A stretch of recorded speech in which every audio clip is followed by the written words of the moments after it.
the unexpected announcement by U.S. President Donald Trump imposing a 25% tariff on all steel and aluminum imports into the United States has triggered a rapid response from the UK government, resulting in the expedited release of a crucial green paper several weeks ahead of its scheduled publication.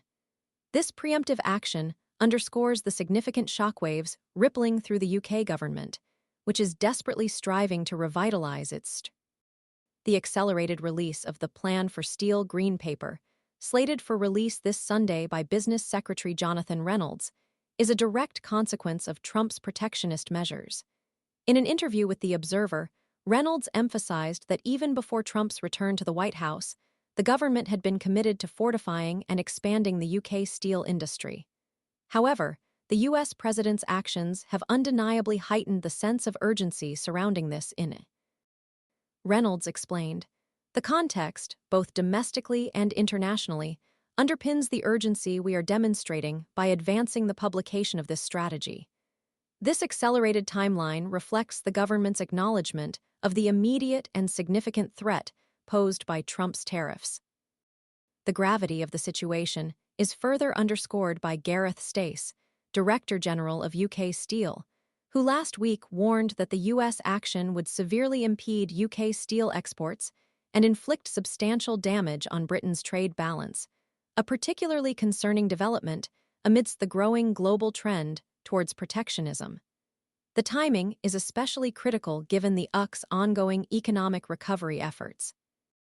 The Labour Party's election manifesto, when still in opposition, had already pledged a significant investment of £2.5 billion towards rebuilding the UK steel industry. This substantial commitment was to be complemented by a separate £500 million package specifically earmarked for Tata Steel, partially funding new steel production at its Port Talbot facility in South Wales. These substantial financial commitments highlight the strategic importance the government places on the steel industry's revival. A positive development emerged last week when Heathrow Airport, in a move welcomed by British Steel and the wider industry, committed to utilizing UK-made steel in its largest-ever investment program. This commitment extends even to the controversial proposed third runway, should it receive official approval, demonstrating a tangible commitment to supporting domestic steel production. At Prime Minister's questions on Wednesday, Liberal Democrat leader Ed Davey challenged Keir Starmer, urging a more assertive response to Trump's actions. Davey argued that a passive approach would be ineffective, stating, "Sitting back and hoping Trump won't hurt us just isn't going to work."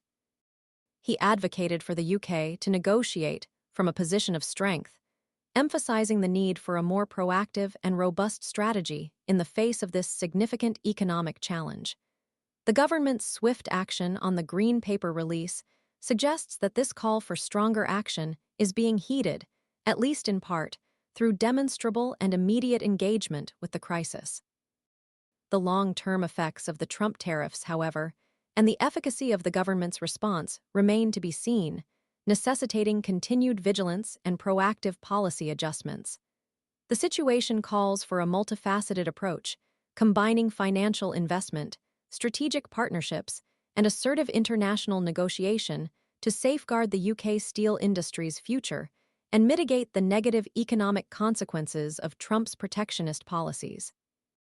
The government's actions, while seemingly swift, will ultimately be judged by their long-term effectiveness in ensuring the viability and competitiveness of the UK steel sector in a rapidly changing global market. This requires a continued commitment to innovation, investment, and international collaboration, ensuring the UK steel industry's survival and prosperity amidst heightened global economic uncertainty. The coming months will be crucial in determining the success or failure of this comprehensive strategy.